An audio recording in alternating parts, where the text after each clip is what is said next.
রাশি রাশি পাহাড়, অভয়ারণ্য, সুদূর বিস্তৃত চা বাগান এবং পাহাড়ি খরস্রোতা নদীর কলকল শব্দ, যা ডুয়ার্স অঞ্চলের মূল আকর্ষণ।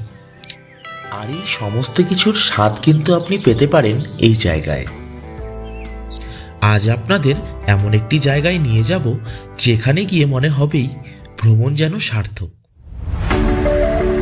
উত্তরবঙ্গের তরাই অঞ্চলে অবস্থিত বান্দাপানি চা বাগান। আর এই বাগান ঘেঁষে অবস্থান করেছে এক সুবিশাল অরণ্য। আর এই অরণ্যের মাঝেই লুকিয়ে থাকা ছোট্ট একটি গ্রাম গারোচিরা। গ্রামটির একদিকে রয়েছে ভুটানের অপূর্ব সুন্দর পর্বতরাশি, আর অপর পাশে রয়েছে সারি সারি শাল এবং সেগুন গাছের ঘন অরণ্য। পাশ দিয়ে বয়ে চলেছে পাহাড়ি খরস্রোতা শুক্তি ও রেতি নদী, যা ভুটান থেকে আসা বন্য হাতিদের পারাপারের করিডর হিসেবে কাজ করে। অপরূপ সৌন্দর্যের কারণেই পর্যটন শিল্পের দিকে নজর দিয়ে পশ্চিমবঙ্গ সরকার দ্বারা কয়েক বছর আগে এই গারোচিরা ইকো পার্কটি নির্মাণ করা হয়েছে।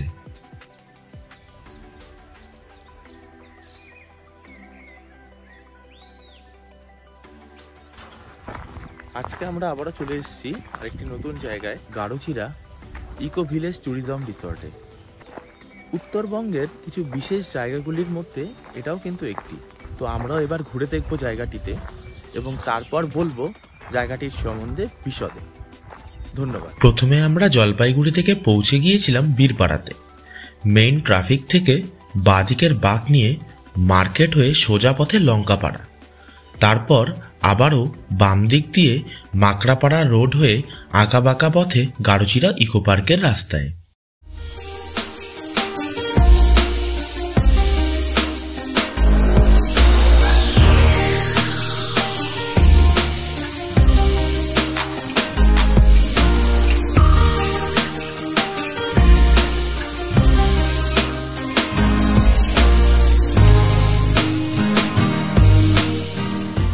বর্ষা বাদে বছরের বাকি যে কোনো মরশুমে এখানে কদিন থেকে যেতেই পারেন।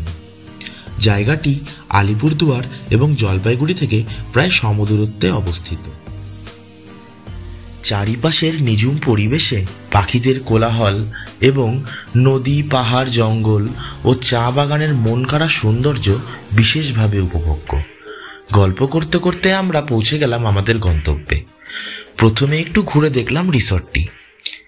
পাহাড়ের বরফ ঘেঁষে ভেসে আসা ঠান্ডা হাওয়া কিন্তু সর্বক্ষণের সঙ্গী, যার ছোঁয়ায় শরীর থেকে মনে যেন এক সতেজতার অনুভূতির শিহরণ জাগায়।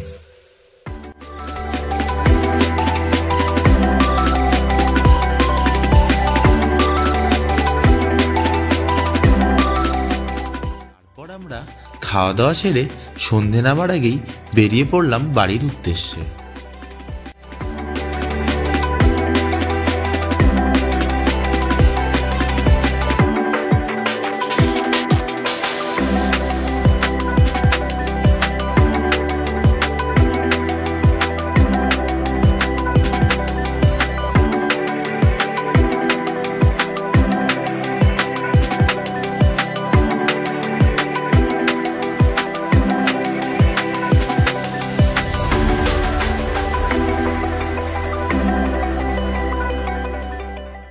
আপনাদের কেমন লাগলো আপনারা সকলে কিন্তু কমেন্ট করে অবশ্যই জানাবেন। নতুন কোনো জায়গার ভিডিও আপনারা যদি দেখতে চান তাহলে আমাদেরকে অবশ্যই সেটা সাজেস্ট করবেন। আমরা চেষ্টা করব সেই জায়গাতে গিয়ে সেখানকার অভিজ্ঞতা আপনাদের সামনে তুলে ধরতে।